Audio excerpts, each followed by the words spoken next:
তুমি লেট করে আসছো? একটা রোগীকে হাসপাতালে রেখে আসতে গিয়ে দেরি হয়ে গেছে। আজ তোমার পরীক্ষা, তুমি অন্য টোটো ধরে চলে যেতে পারতে। তুমি তো জানো তোমার টোটো ছাড়া আমি অন্য কারো টোটো যাই না। চলো একটু তাড়াতাড়ি চলো।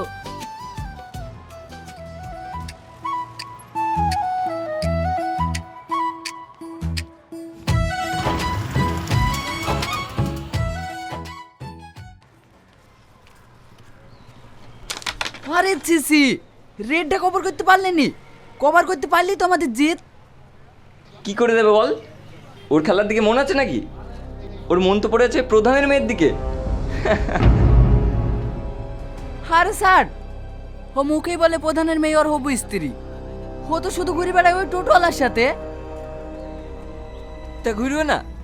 টোটোওয়ালার সঙ্গে ওর এক গলা প্রেম। কি বললি? আমার কলার ধরে লাভ আছে? ওই দিকে দেখ। কি ব্যাপার, থামলে যে? কি হলো? ইস, চোখে মনে হয় পোকা পড়েছে, ভীষণ জ্বালা করছে। দেখি, এই দিকে তাকাও।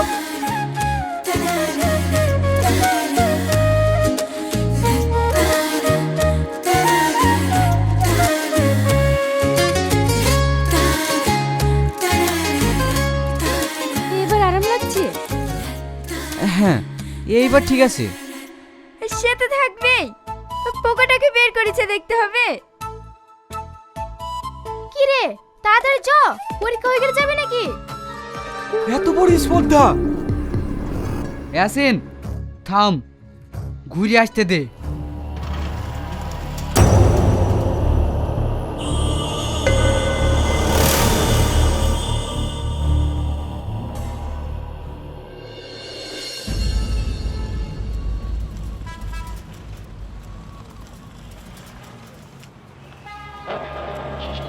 ওই থাম।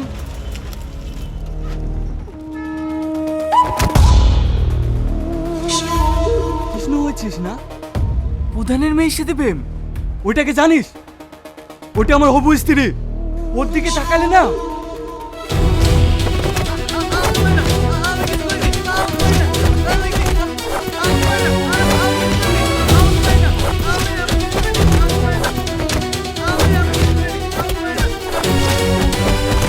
এ ভাই, তোমরা সব কি করছো? এই তুই চুপ কর।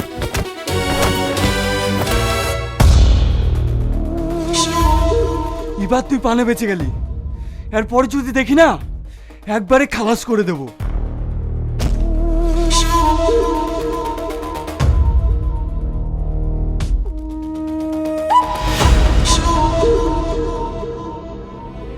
ওগো, একে তাড়াতাড়ি হসপিটালে নিয়ে চলো, না হলে বাঁচবে না।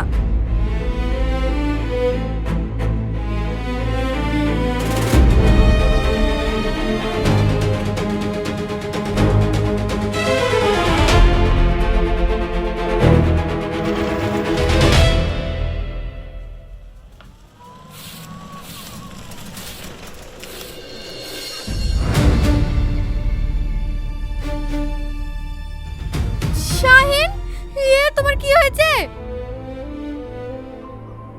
ওই পাড়ার ইয়াসিন আমাকে খুব মেরেছে। ওগো, ওই পাড়ার ইয়াসিন আমাদের শাহিনকে মেরে কি করেছে দেখো।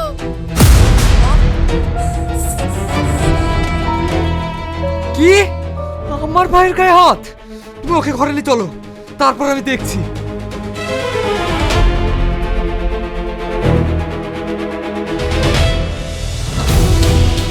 বিশু, এই বিশু, বাইরে বেরো তো।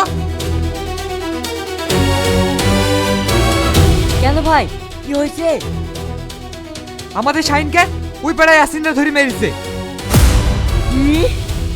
এত বড় হাসপাতালটা বিশ্বাস বংশের গায়ে হাত?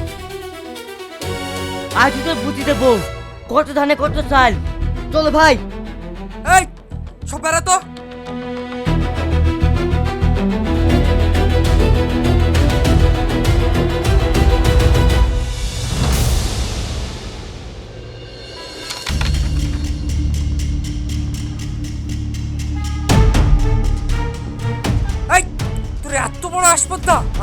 গায়ে হাত দিয়েছে।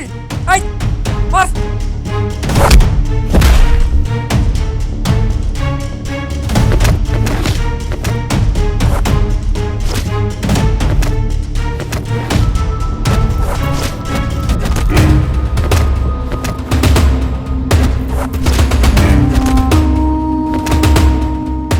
এই চল।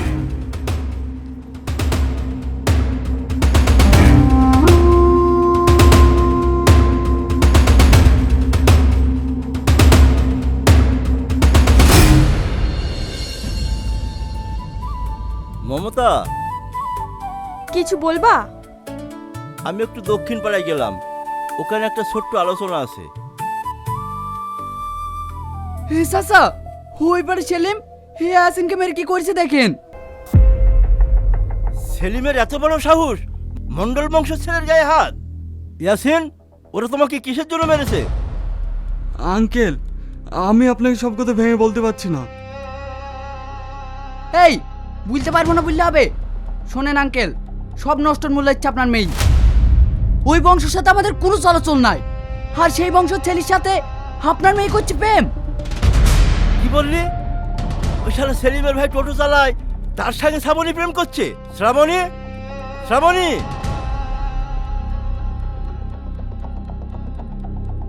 কিরে, এসব কি শুনছি? সব মিথ্যে কথা আব্বু। ও শুধু আমাকে স্কুলে রেখে আসে আর নিয়ে আসে। মিথ্যে কথা না, আমার চোখে ফাঁকি দিবি? এটা কি? ছি ছি ছি ছি, ছি! আজকের পর থেকে তোকে যেন এই ভিখারির বাচ্চার সাথে না দেখি। তাহলে যে আসিনকে নির্মম ভাবে মেরে গেল, তার কি হবে? সে ব্যবস্থা আমি করছি। ওই বংশকে আমি নির্বংশ করে ছাড়বো।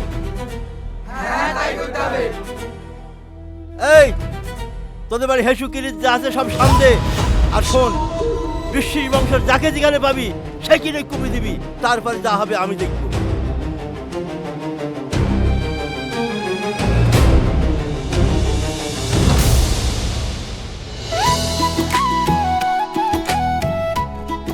বাবা ভাই, কোথায় যাচ্ছো? ওই বিশেষ পাড়ায় রাজেশদের বাড়ি যাচ্ছি, ওর আব্বার সাথে একটু দরকার আছে। না ভাই, আপনি এখন ওই পারে যাবেন না। শাইনের সাথে একটু আমার যোগাযোগ করে দেবেন। শাহিন? ও তো টোটালি এইদিকেই গেল। হ্যাঁ? ভাই, শাইনকে একটু ডেকে দেন না।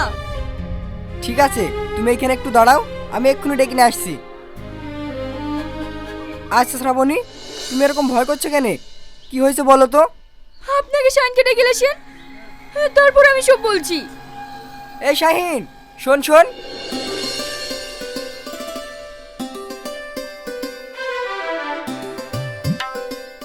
আরে শ্রাবণী, তুমি?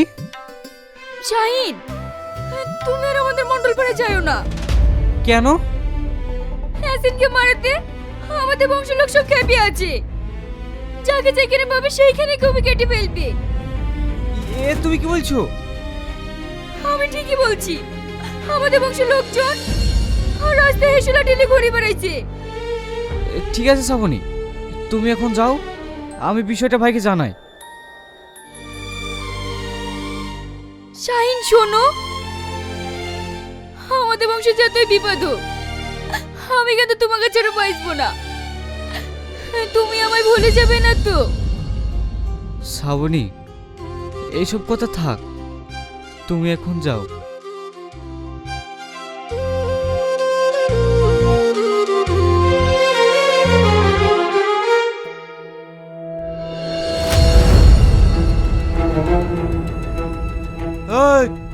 এই রাস্তা দিয়ে যেন একটা পিঁপড়েও না যেতে পারে।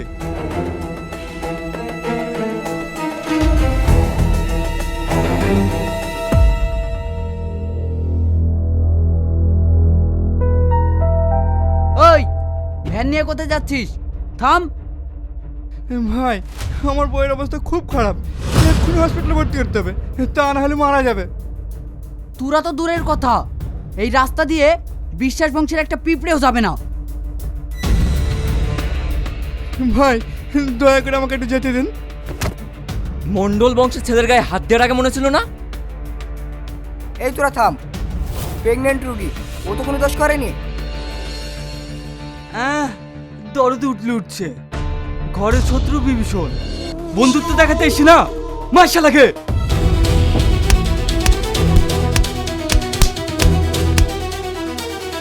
পুলিশের গাড়ি আসছে, ভাবি চল।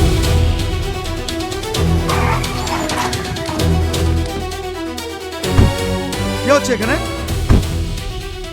বাবু, আমার স্ত্রী।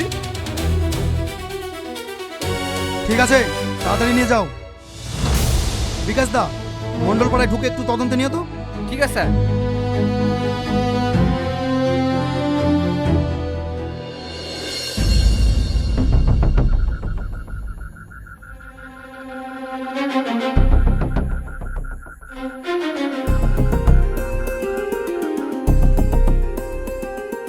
শাহিন, শাহিন,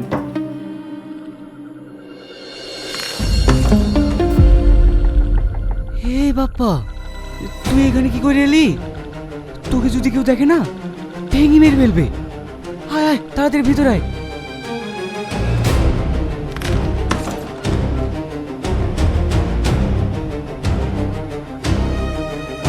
আমাকে কেউ দেখেনি, আমি বক্সরে মারতে চলে এসেছি। এইভাবে এত রিস্ক নিয়ে কেউ আসে? আসবো না? তাহলে তোর আমার বন্ধুত্ব সম্পর্কটা নষ্ট হয়ে যাবে বল। আর হ্যাঁ, শ্রাবণী ওর বাপ ঘরে আটকে রেখেছে, তুই যেন ওকে ভুল বুঝিস না।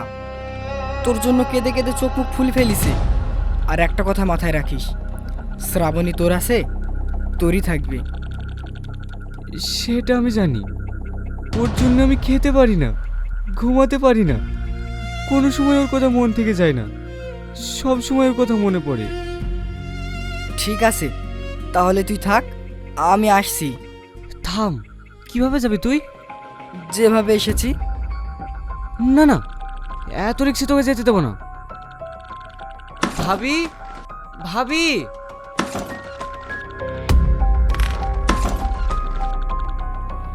হ্যাঁ বল। বাপ্পা তুমি এখানে? ভাবি, শাহিনের জন্য খুব মন খারাপ করছিল, তাই চুরি চুরি করে দেখা করতে এসেছি। যত সব করলো ওই জয়রতি প্রধান। তোদের জন্য আমি আর পারবো না। এখন যদি তোর ভাই জানতে পারে তাহলে কি হবে? এখন কি করে যাবে? সবাই তো চারিদিক ঘিরে দাঁড়িয়ে আছে। ভাবি, তোমার বোরখাটা নিয়ে এসো। মায়া, পানিটা দিয়ে যাও না। দিচ্ছি। ঠিক আছে, তোর ভাই খেয়ে যাক, তারপরে নিয়ে দিচ্ছি।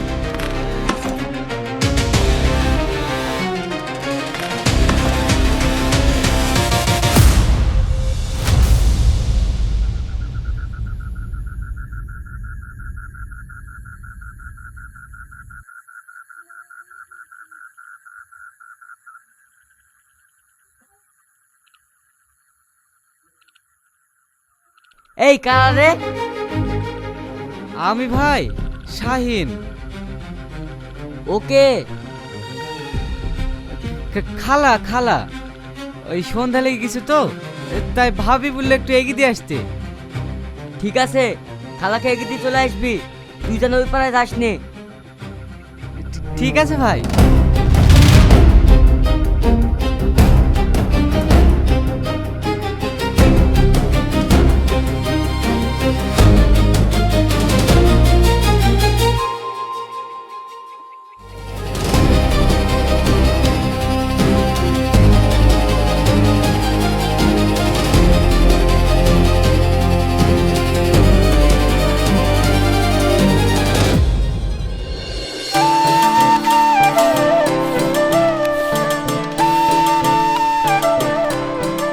আব্বা, কোথায় যাবে তুমি এখন?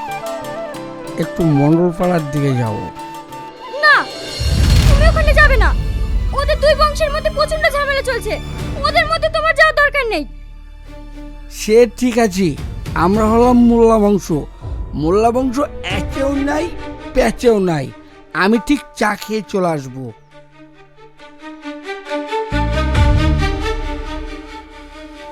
আমার একটা কথা শুনবে না। এখন ঝামেলার মধ্যে চা খেতে যাওয়ার কি দরকার?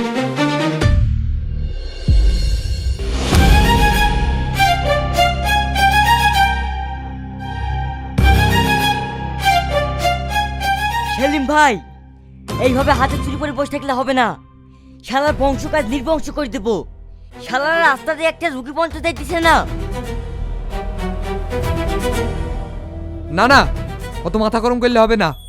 পড়া তৈরি হয়ে আছে, আমাদেরকে একটু বুঝি শুনি লড়তে হবে। ভাই, তোমার কথা আজ শুনবো না। ওই শালার বংশ কাজ নির্বংশ করে দেবো।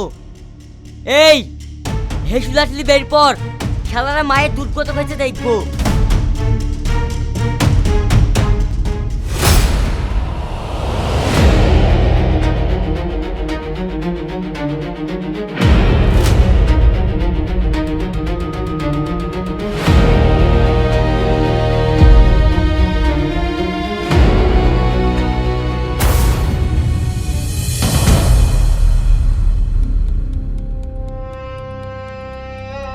চাচা, ওই পারে সাইনের ভাইরা দলবল নিয়ে নদীর ধার দিয়ে আমাদের পাড়াপানে আসছে।